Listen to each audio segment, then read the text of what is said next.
క్రీస్తు ఈ లోకానికి వచ్చాడంటే దేవుడు ఏమై ఉన్నాడో చెప్పడానికి వచ్చాడు.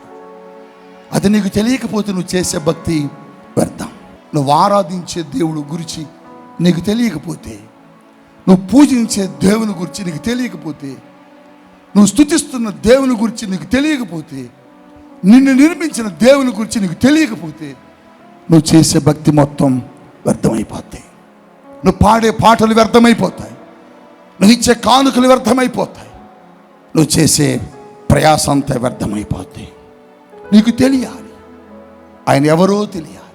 ఒక ఆమె తెలుసుకున్నది ఆయన ఏమై ఉన్నాడో, ఒక ఆమె గ్రహించింది ఆమె ఏమై ఉన్నాడో తెలుసుకున్నది. ఒక ఆవిడ ఆయన గురించిన సత్యాన్ని తెలుసుకోగలిగింది, ఆయన ఏమై ఉన్నాడు, ఎందుకు వచ్చాడన్న సంగతిని. ఆవిడ పేరు బైబిల్లో రాయబడలేదు, కానీ ఆవిడ చరిత్రను బైబిల్లో రాసిపెట్టాడు దేవుడు.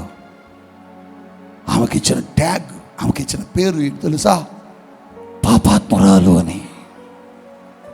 ఆమెకొక పేరున్నది, ఆమెకొక పేరున్నది. ఆ మాట చదివిన ప్రతిసారి నేను దేవుని అడిగాను, జక్కయ్య పేరును రాసావే, ఈవిడిని పాపాత్మురాలు అని ఎందుకు ప్రపంచానికి అలాగనే పరిచయం చేశావు? దేవుడు మాట్లాడుతున్నాడు. దేవుడు ఏం చెప్పాడు తెలుసా? అటువంటి పాపాత్ములు కూడా నేను దేవుణ్ణి అయ్యాను అని తెలుసుకోవాలంటే ప్రపంచం తెలుసుకోవాలని, అందుకోసం తన జీవితాన్ని అలా ఉంచానని చెప్పాడు. ఒక పాపాత్మురాలట, శరీరాన్ని అమ్ముకుని బ్రతికే వ్యక్తి, దేహాన్ని అమ్ముకొని జీవించే వ్యక్తి, శరీరాన్ని అమ్ముకొని వచ్చే డబ్బులతో బ్రతుకుతున్న వ్యక్తి, వచ్చేపోయే వాళ్ళందరి దగ్గర తన శరీరాన్ని అప్పగిస్తున్నది. వచ్చేపోయే వాళ్ళందరూ తన శరీరాన్ని అనుభవిస్తున్నారు, సంతోషిస్తున్నారు, డబ్బులు గిరాట కొడుతున్నారు తన మీద. ఆ డబ్బులు వేరుకొని దాచుకుంటుంది, కట్టలు కట్టలు కట్టలు కట్టలు ఇంటి నిండా డబ్బు కట్టేసింది. వచ్చిపోయే వాళ్ళు అందరూ నవ్వుకుంటూ సంతోషంగా వెళ్తున్నారు, కానీ తన జీవితంలో నవ్వు రాటలే, తన బ్రతుకులో సంతోషము అగుపించటలే. బయటకు వచ్చింది ఒకరోజు, నడుచుకుంటూ నడుచుకుంటూ వెళుతుంటే అందరూ ఆమెను చూస్తుంటే ఈమె ముఖం అంతా దిగులుగా దిగాలుగా బాధగా కనబడుతుంది. ఒక ఆమె అడిగింది, అక్క అక్క నీ దగ్గర చాలా డబ్బు ఉంది, నువ్వు చాలా అందంగా ఉన్నావు, చాలా మంది నీ దగ్గరకు వచ్చి పోతా ఉన్నారు, అందరూ సంతోషపడుతున్నారు నీ గురించి చెప్పుకొని, కానీ నువ్వెందుకు ఇంత బాధగా ఉన్నావు? నీ హృదయం ఎందుకు ఇంత దిగులుగా ఉన్నది? ఎందుకు నువ్వు ఇంత విచారంగా ఉన్నావు? చెప్పు, ఎందుకు నీకు మనేదో, నీకు డబ్బు లేదా, పేరు లేదా, అందం లేదా, అన్నీ ఉన్నాయి, ఎందుకు నువ్వు సంతోషంగా లేవు అని అడిగింది. ఆ పాపాత్మురాలు చెప్పింది, నా దగ్గరకు వచ్చిపోయే వాళ్ళు సంతోషిస్తున్నారు, కానీ నాకు సంతోషం లేదు.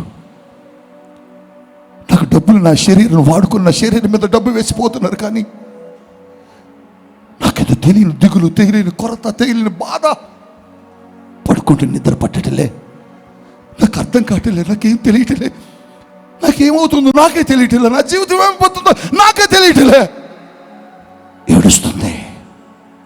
అదేంటక్క, నువ్వు సంతోషంగా ఉన్నావు అనుకున్నావు, డబ్బు ఉంది కదా, పేరుంది కదా, అందరూ మగాళ్ళు నీ దగ్గరికి వచ్చిపోతుంటే నీకేంటి ఇంకా అనుకున్నావక్క?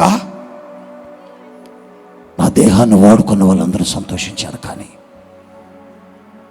నాకు మాత్రం సంతోషం లేదు, నాకు మాత్రం ఆనందం రావట్లే.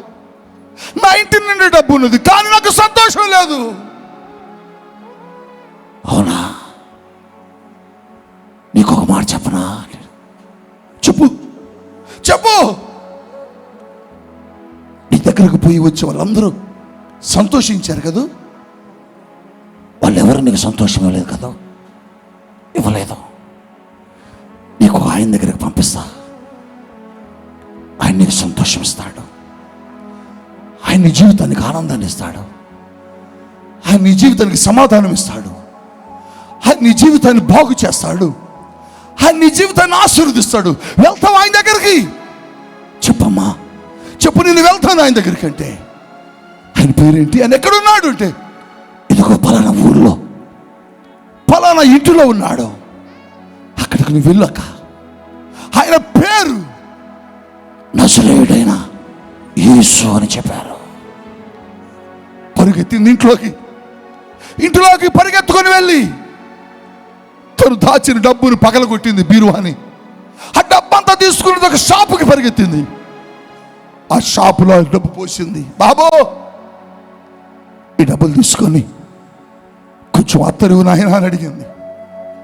అత్తరు తీసుకొని అత్తరు బొట్టు తీసుకొని వేగంగా ఆ ప్రాంతంలో ఏ ఇంట్లో ఉన్నాడని ప్రతి ఇంటిని పరిశీలించుకుంటూ పరిగెడుతుంది.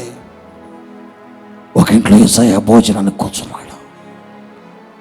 అమాంతంగా ఆ గదిలోకి వచ్చేసింది, ఇంటిలోకి చొరబడింది. అందరూ చూస్తున్నారు. ఈ పాపాత్ములు కదా, చిచ్చి ఇవి ఇక్కడికి వచ్చిందంట అంటూ ఉండగానే అమాంతంగా వీళ్ళు యేసయ్య పాదాల మీద పడిపోయిందండి. ఈయనే యేసు అని ఎవరు చెప్పలా. బాబు, మీలో యేసు ఎవరు అని అడగల. యేసును గుర్తించింది. యేసు అంటాడు, ఒక చోట ఒక భక్తురాలు చెబుతుంది, నా ప్రియుడు 10,000 మందిలో అతి కాంక్షణీయుడు. ఆ ప్రియుడిని ఎక్కడన్నా గుర్తుపట్టచ్చు. మన దేవుణ్ణి ఎంత మందిలో ఉన్నా గుర్తుపట్టచ్చు. ఎందుకో తెలుసా? నీ దేవుడు పవిత్రుడు, నీ దేవుడు పరిశుద్ధుడు, నీ దేవుడు వేల్పులలో ఇటువంటి వాడు ఎవరు లేరు. అందుకోసమే వెళ్ళి అమాంతంగా కాళ్ళ మీద పడి ఏడవటం ప్రారంభించింది. ఏడుస్తూ కన్నీళ్లతో తన పాదాలు కడుగుతుందట. తెచ్చినటువంటి ఆ సీస పగలగొట్టి అత్తరను కాళ్ళ మీద పోసి తన కుళ్ళుతో ఆ కాళ్ళను తుడుస్తూ, దుర్మార్గుల దుష్టుల సన్యాసి మొహందాన ఎక్కడి నుంచి వచ్చావు పాపాత్మ, ఆయన పరిశుద్ధుడు, ఆయన పట్టుకోవడానికి నీకు అర్హత లేదు, లే అని అందరూ అంటున్నారు. ఇంటి ఓనర్ కూడా అంటున్నాడు. కానీ యేసయ్య మాట్లాడలా. యేసయ్య ఏమన్నా మాట్లాడతాడేమని అలాగనే ఉన్నది. ఆమె ఏం గమనిస్తుంది, ఏడుస్తున్నది. ఆ ఇంటి ఓనరు సీమోను, పరిసయ్యుడు ఇల్లది, అది పరిసయ్యుని గృహం. నేను ఇంటికి వచ్చినప్పుడు కనీసం కాలు కడుక్కోవడానికి నీళ్ళు కూడా నువ్వు నాకు ఇవ్వలేదు. కానీ తన కన్నీళ్లతో నా పాదములు కడిగింది. అవునంటాడు, అమ్మా ఎందుకు ఏడుస్తున్నావు? ఏం బిడ్డా, నా కాళ్ళ మీద పడి ఎందుకు ఏడుస్తున్నావు? ఆమె ఎందుకు ఏడ్చిందో తెలుసా బిడ్డా? నా పాపాల కోసం ఈ కాళ్ళకు మేకులకు దిగబోతున్నాయి. నేను చేసిన అతిక్రమముల కోసం, నేను చేసిన భయంకరమైన నేర జీవితం కోసం ఈ కాళ్ళకు మేకులు కొట్టబోతున్నారు. ఏడుస్తూ కన్నీరు గారుస్తుంది, పశ్చాత్తాపడుతుంది. యేసయ్య అన్నాడు, కుమారి, నీ పాపములన్నీ ఏమైపోయాయి? క్షమించబడ్డాయి. చెప్పండి, పాపములన్నీ ఏమయ్యాయి? వెనుకలు చెప్పండి, పాపములన్నీ ఏమయ్యాయి? క్షమించబడ్డాయి. సమాధానము గలదానవై వెళ్ళు అన్నాడు. సమాధానము గలదానవై. అవును, అసత్యవంతుడైన దేవుడు ఎవరో, ఎలా ఉంటాడో, ఎందుకు వచ్చాడో ఈ ప్రపంచానికి అర్థం కాలేదు. కానీ పాపాత్ములకు అర్థమైంది. ఏమని? ఇతడు నా పాపములను క్షమించుట కొరకు ఈ లోకానికి వచ్చాడు.